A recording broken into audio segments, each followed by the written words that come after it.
Camilla Parker Bowles a donc appris sa rétrogradation par le même communiqué de presse que le grand public lit un mardi matin. Et honnêtement, le fait que personne au palais n'ait pris la peine de la prévenir en dit long.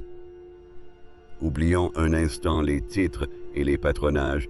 Le détail le plus révélateur n'est pas ce qui lui a été retiré, mais comment elle l'a appris. On n'oublie pas par hasard d'informer la reine consort que son agenda est entièrement allégé. Ce n'est pas un oubli, c'est un message. Avant d'entrer dans le vif du sujet, abonnez-vous à Crown Watch pour ne rien manquer de cette restructuration royale.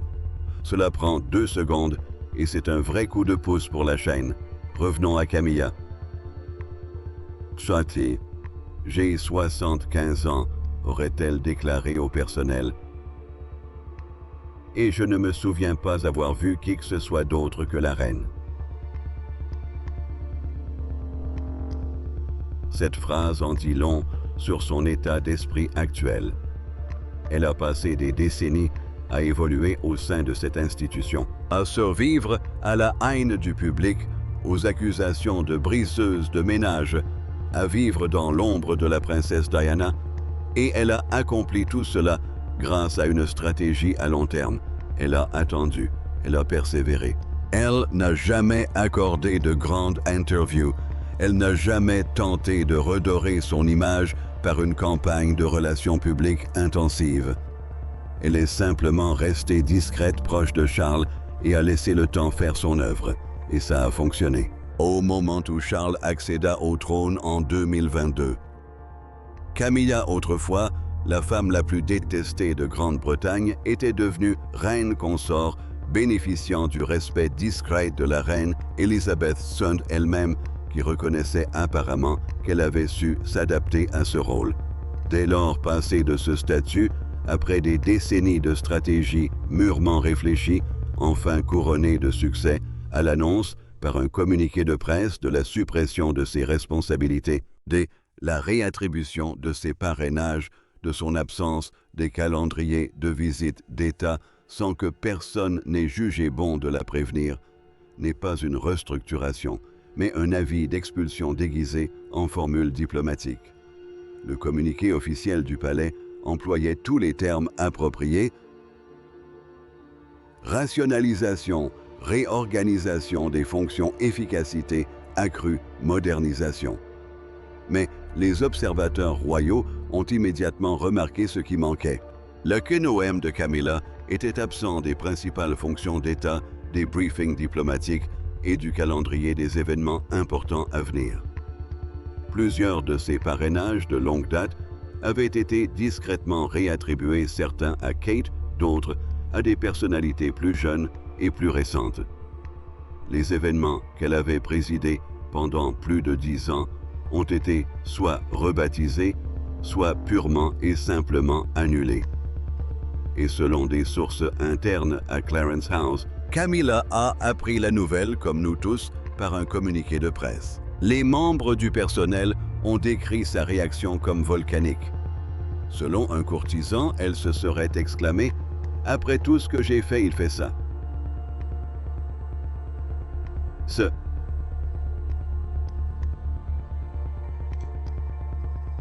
C'est évidemment le prince William.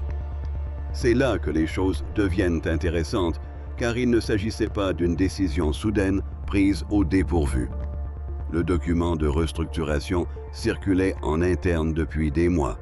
Il était présenté comme une stratégie globale de modernisation des fonctions royales. L'écureuil Charles en avait vu des ébauches et en avait même approuvé certaines parties, mais selon des sources internes, il n'en avait pas pleinement saisi les implications pour son épouse. Qu'il s'agisse d'une véritable manœuvre royale ou d'une diversion opportune, la question reste ouverte, mais le résultat est le même. Camilla a été prise au dépourvu. Le jour même où les documents ont été largement diffusés à l'heure du déjeuner, elle a demandé une audience privée avec Charles. Passe avec William, passe encore, avec son mari, et ce qui s'est passé dans cette pièce aurait été explosif. « Tu étais au courant ?» demanda-t-elle en brandissant les documents comme des preuves au procès. Charles hésita. Cette hésitation lui en dit long. « C'est une trahison, dit-elle. J'étais à tes côtés quand ils ont sali ma réputation. Ils m'ont traité de sorcière. Et maintenant, je suis abandonné. » Charles tenta d'expliquer que William assumait davantage de responsabilités, que les décisions étaient stratégiques et non personnelles. Camilla refusa d'y croire. Elle voyait l'influence de William partout. Une seconde réunion fut donc organisée. Cette fois, seulement 3 personnes étaient présentes, Charles, Camilla et William.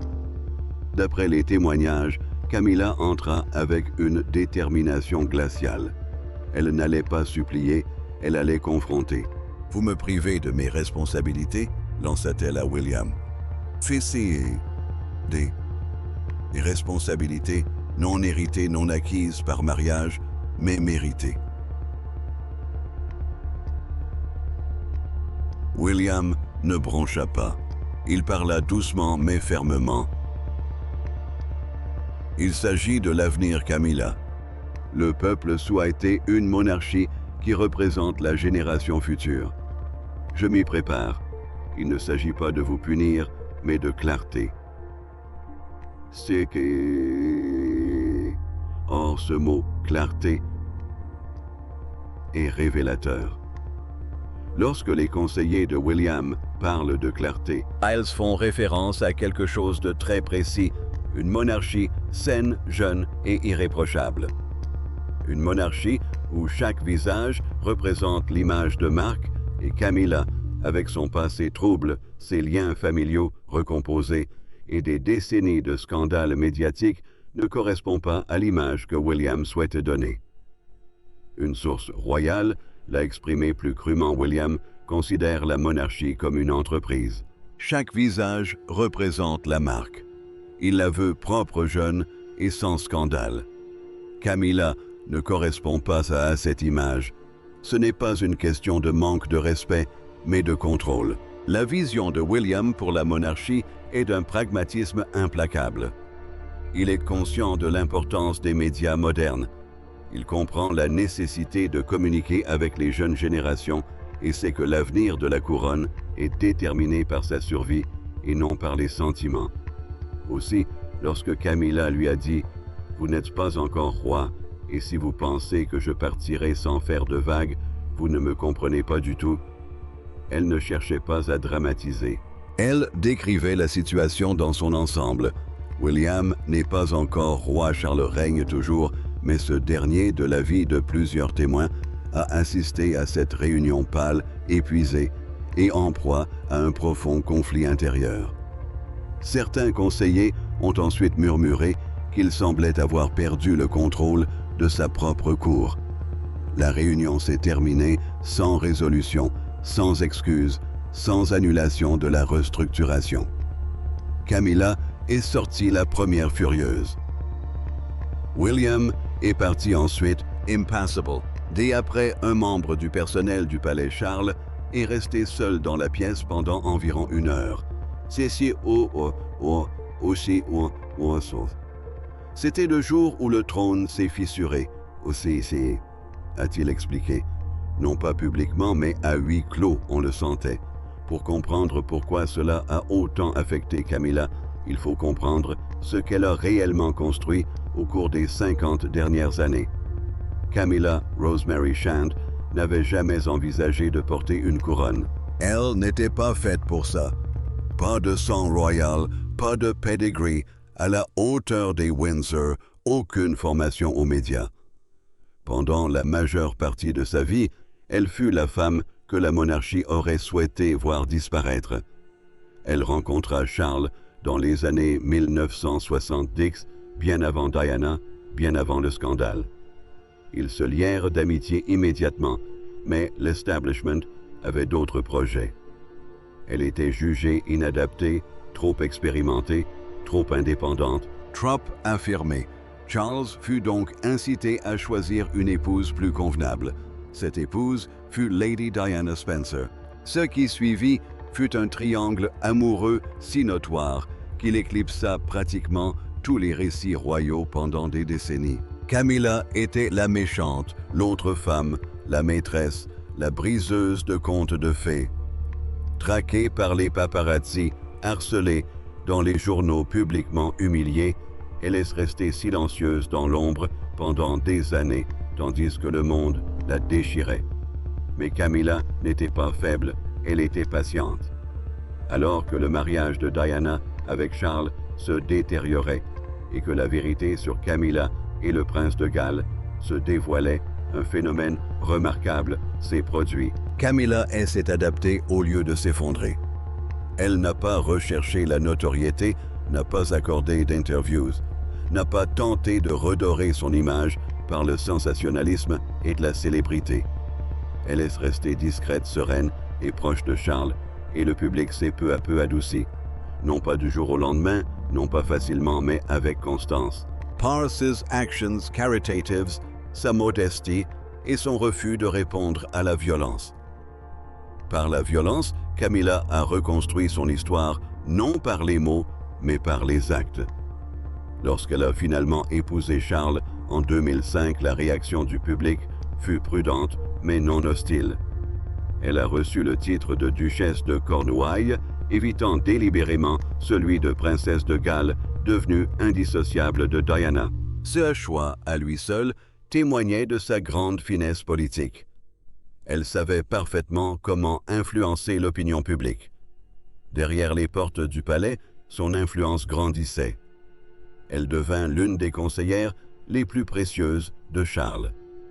Les membres du personnel la louaient pour son intelligence, son sens politique aigu et son courage de dire la vérité aux puissants. Elle était bien plus qu'une épouse dévouée, c'était une stratège. Au fil du temps, elle a assumé davantage de responsabilités royales, créé des fondations et même gagné l'admiration discrète de la reine Élisabeth II, qui reconnaissait en Camilla une femme qui avait su persévérer et mûrir. Ainsi, lorsque Charles est finalement monté sur le trône en 2022, Camilla n'était plus une simple note de bas de page. Elle était reine consorte. Ce titre était la reconnaissance finale de sa transformation, le point d'orgue d'un parcours qui avait un temps semblé impossible. Et pendant un bref instant, il sembla qu'elle avait enfin trouvé sa place, non seulement auprès de Charles, mais au cœur même de la monarchie. Pourtant, Camilla nourrissait un souhait secret qui ne fut jamais officiellement exprimé. Ses proches confient qu'elle souhaitait que sa famille, et notamment ses petits-enfants, soient accueillis au sein de la famille royale. Elle n'a pas ouvertement réclamé de titre pour eux. Elle souhaitait simplement une monarchie qui reconnaisse son héritage et non sa seule présence. Ce rêve n'a jamais été formellement rejeté, il a simplement été ignoré. Maintenant que William prend une place de plus en plus importante à mesure que la santé et l'énergie de Charles déclinent, Camilla fait face à une réorganisation où son influence est systématiquement réduite. L'avenir qu'elle pensait avoir contribué à créer est en train d'être redessiné sans elle. Ce qui rend la situation particulièrement brutale, c'est la manière dont Kate Middleton a été positionnée tout au long de ce processus. Tandis que Camilla bouillonnait de rage à l'abri des regards, Catherine, princesse de Galles, s'est élevée avec grâce, discrétion et une précision délibérée. Aux yeux du public, elle n'est que l'épouse fidèle du futur roi, digne et élégante. Mais au sein du palais, on comprenait que Kate ne faisait pas que gravir les échelons, elle était manipulée. Camilla a vu cela se produire en direct.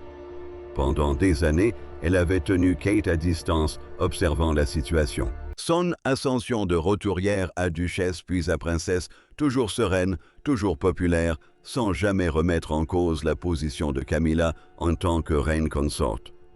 Tout a basculé dès l'accession au trône de Charles. Ce dernier, absorbé par les exigences de sa nouvelle fonction, et William, s'investissant davantage dans le pouvoir, ont créé un vide médiatique. Kate l'a comblé avec aisance. D'abord, son engagement public a évolué. Elle a commencé à apparaître plus fréquemment, souvent seule et avec une visibilité accrue. Les œuvres caritatives autrefois associées au nom de Camilla ont été brusquement réattribuées à la princesse de Galles sous prétexte de cause modernisatrice. Les propos de Kate gagnèrent en assurance ses tenues, en élégance royale, sa présence en assurance. Un haut dignitaire de la cour admis.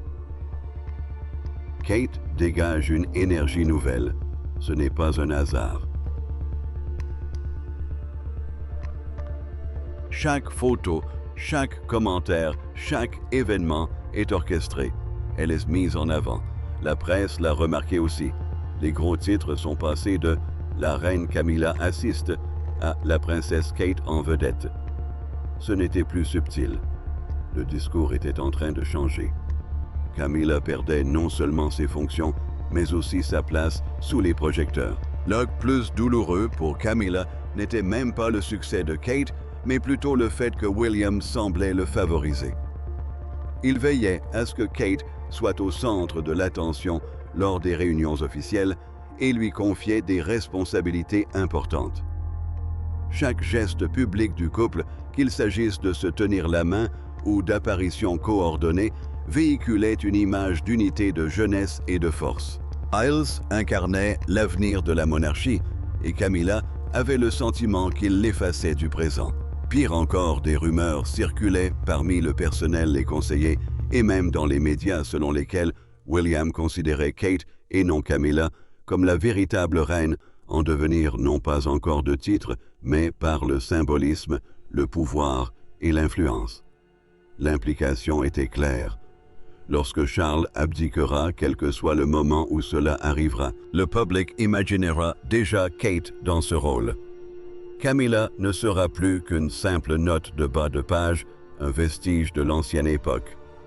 Et le plan de William était quasiment infaillible, car chaque fois qu'une histoire concernant l'influence déclinante de Camilla commençait à prendre de l'ampleur, un titre accrocheur faisait surface pour détourner l'attention. Kate en visite dans un hôpital pour enfants. George participant à un nouvel engagement Royal Publication d'une photo de famille. La presse avide de contenu à collaborer. Le public est resté largement indifférent, mais tout le monde n'y croyait pas. Les réseaux sociaux se sont enflammés.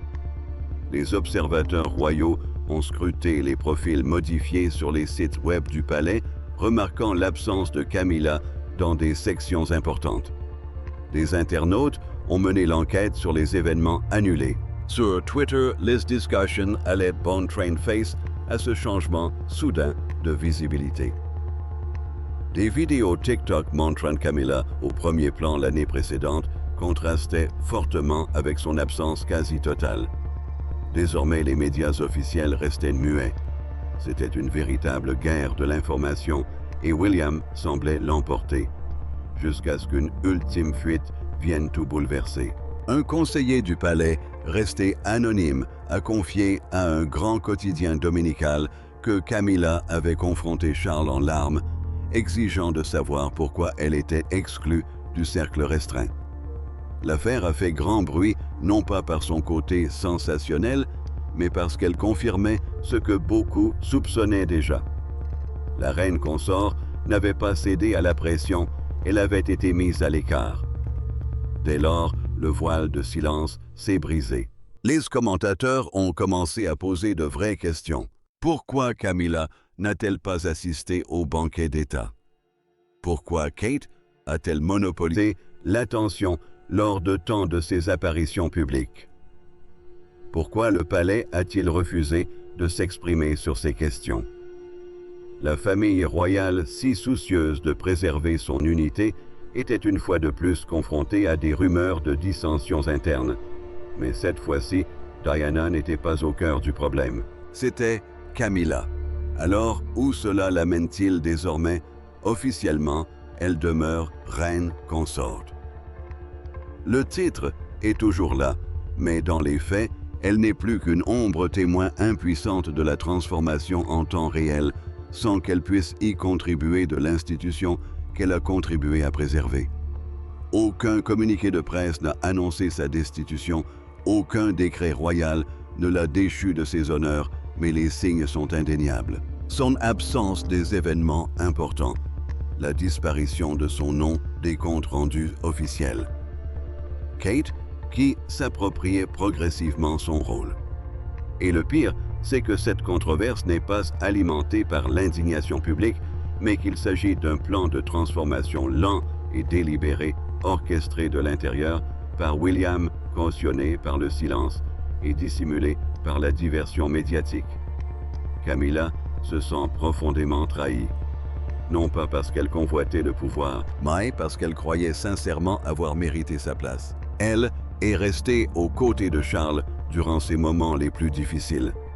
Elle a affronté les moqueries, l'isolement et des décennies passées dans l'ombre. Elle pensait qu'en accédant à la couronne, sa place dans l'histoire royale serait assurée. Mais l'histoire semble en avoir décidé autrement. Elle se trouve désormais face à un choix impossible. Doit-elle rester digne, dévouée et se faire de plus en plus discrète? Ou doit-elle se rebeller, fragilisant davantage encore une dynamique royale déjà précaire? Ses proches disent qu'elle est déchirée. Derrière les murs du palais, une tempête gronde encore, non pas à propos de titres ou d'emploi du temps, mais à propos d'héritage. Car dans cette nouvelle ère de la monarchie plus sobre, plus contrôlée, et d'une stratégie impitoyable, la loyauté ne protège plus l'héritage. Elle a été supplantée par la pertinence. La couronne de Camilla repose peut-être encore sur sa tête, tandis que la vision de William pour la maison de Windsor se concrétise, mais son pouvoir a déjà été transféré à quelqu'un d'autre. Et la personne qui a orchestré ce transfert n'a même pas jugé bon de l'en informer. Imaginez le poids psychologique d'une telle chose. Cette femme a évolué dans l'un des environnements publics les plus hostiles qui soient. Elle a été la cible d'une cruauté médiatique qui aurait brisé la plupart des gens. On l'a blâmée pour l'effondrement d'un conte de fées, on l'a présentée comme la méchante d'une histoire qui a traversé les continents. Et elle a survécu. Non pas en ripostant, non pas en réclamant la pitié, mais en encaissant les coups et en allant de l'avant. Elle a su jouer la carte de la patience mieux que presque personne dans l'histoire royale moderne. Elle avait compris que le temps était la seule monnaie qui comptait dans cette institution et elle avait raison. Le temps a guéri les blessures, le temps a adouci l'opinion publique. Le temps l'a élevée au trône aux côtés de l'homme qu'elle aimait. Mais c'est qu'elle n'avait pas prévu. Ce que personne n'avait peut-être prévu, c'est que le temps peut aussi se retourner contre vous. Qu'une génération plus jeune, son propre beau-fils, utilise l'avenir lui-même comme un outil pour l'écarter. L'ironie est presque insoutenable. Pendant des décennies, Camilla a entendu dire qu'elle n'était pas à la hauteur, qu'elle n'avait pas sa place, qu'elle était un fardeau pour la couronne. Elle a prouvé à tous qu'ils avaient tort par sa seule ténacité. Et maintenant, après tout cela, on lui répète la même chose. Non pas par la presse à scandale cette fois, ni par l'opinion publique, mais par l'institution même pour laquelle elle a tout sacrifié. Le message ne vient plus de l'extérieur du palais, il vient de l'intérieur de la famille, et cela doit être particulièrement blessant, bien plus qu'un simple titre de journal. Car lorsque le public l'a rejetée, elle avait Charles, elle avait leur univers privé, leur complicité, leur dévouement mutuel. Mais aujourd'hui, Charles est pris entre sa femme et son fils, entre son passé et l'avenir de la monarchie, entre loyauté et héritage. Et de toute évidence, il est paralysé, ne prenant pas parti, mais ne pouvant pas non plus empêcher le cours des événements. Dans une famille comme celle-ci, le silence est aussi un choix.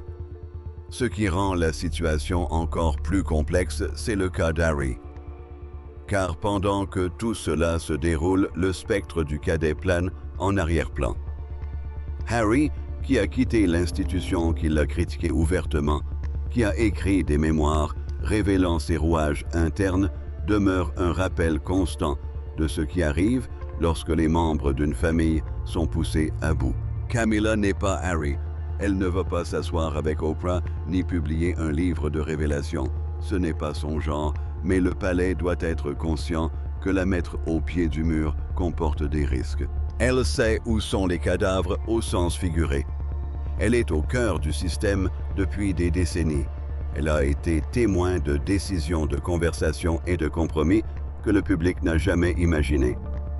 Elle ne représente pas une menace de révélation, mais la possibilité existe, une possibilité qui plane inexprimée. L'équipe de William compte sans doute sur le fait qu'elle ne franchira pas la ligne rouge, que sa loyauté envers Charles, même maintenant, la retiendra. Mais les calculs peuvent être erronés. Sous une pression suffisante, on peut réagir de manière totalement imprévisible. Et Camilla, malgré son calme apparent, subit une pression énorme. La dynamique entre Camilla et Kate mérite également un examen plus approfondi, car elle est plus nuancée qu'une simple rivalité. Ces deux femmes partagent un parcours remarquablement similaire. Toutes deux étaient des marginales, toutes deux ont été scrutées, critiquées et comparées à Diana. Toutes deux ont dû apprendre l'art impossible de garder son sang-froid royal sous le feu des critiques.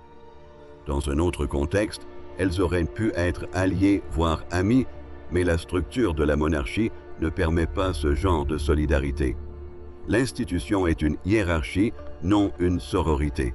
Il ne peut y avoir qu'une seule reine à la fois, et actuellement Kate représente l'avenir et Camilla le passé. Ce n'est pas personnel, c'est structurel, mais on le vit personnellement quand on est soi-même mis à l'écart.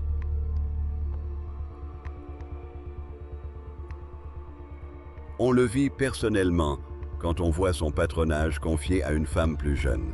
C'est vécu comme une atteinte personnelle lorsque les caméras qui vous suivaient autrefois la suivent désormais elle. C'est vécu comme une atteinte personnelle lorsque le fils de votre mari prend des décisions concernant votre vie sans vous consulter. Camilla comprend peut-être la logique intellectuellement, mais émotionnellement, cela doit être dévastateur. Et Charles dans tout ça. L'Écureuil n'est pas un personnage secondaire dans ce drame. Il en est le pivot. Sa santé a suscité l'inquiétude du public. Son règne longtemps attendu a été assombri par la maladie et le poids de la transition.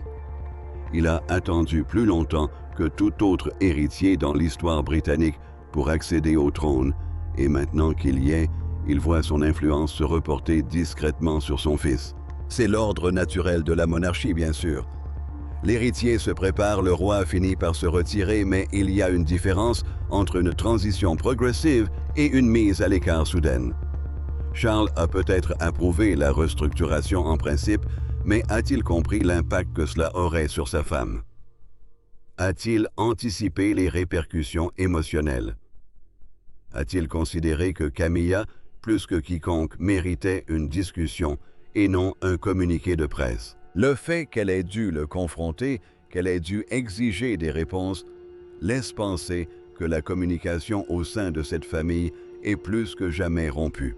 Malgré tous les discours sur la modernisation, les vieilles habitudes de silence et d'évitement des Windsor persistent. La réaction du public est fascinante à observer. On n'observe pas la même vague de sympathie pour Camilla que pour Diana. La mémoire collective est vive et le passé de Camilla n'est pas oublié, mais un malaise grandissant se fait sentir. On perçoit quand les choses sont trop soigneusement orchestrées. Les gros titres coordonnés, les séances photos stratégiques, la soudaine invisibilité de la reine consorte, tout semble un peu trop mis en scène. Et à une époque où l'authenticité est primordiale, un tel contrôle peut se révéler contre-productif. Il faut considérer la monarchie comme un être humain, et non comme une entité commerciale en pleine opération de rebranding. Quand on commence à traiter les membres de la famille comme des fardeaux à gérer, on risque de perdre ce qui rend la monarchie accessible. L'histoire de Camilla, quoi qu'on en pense, est une histoire humaine. Elle est complexe, chaotique, faite d'erreurs et de rédemption. L'effacé du récit ne modernise pas la monarchie, mais la rend froide. Se pose également la question des conséquences pour l'institution dans son ensemble. La monarchie a survécu pendant des siècles en s'adaptant, mais l'adaptation a généralement été lente, prudente et consensuelle. Ce que William semble faire, c'est accélérer ce processus de façon spectaculaire.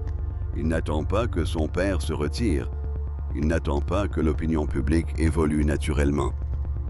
Il remodèle activement l'institution en temps réel, avec ou sans la pleine coopération de tous les acteurs concernés. Ce type d'affirmation de soi est peut-être nécessaire à la survie à l'ère moderne. Il peut même être admirable d'un point de vue stratégique. Mais il a un prix. Il crée des fractures. Il engendre du ressentiment. Il transforme les relations familiales en jeu de pouvoir. Est une fois qu'on commence à traiter la monarchie comme une entreprise.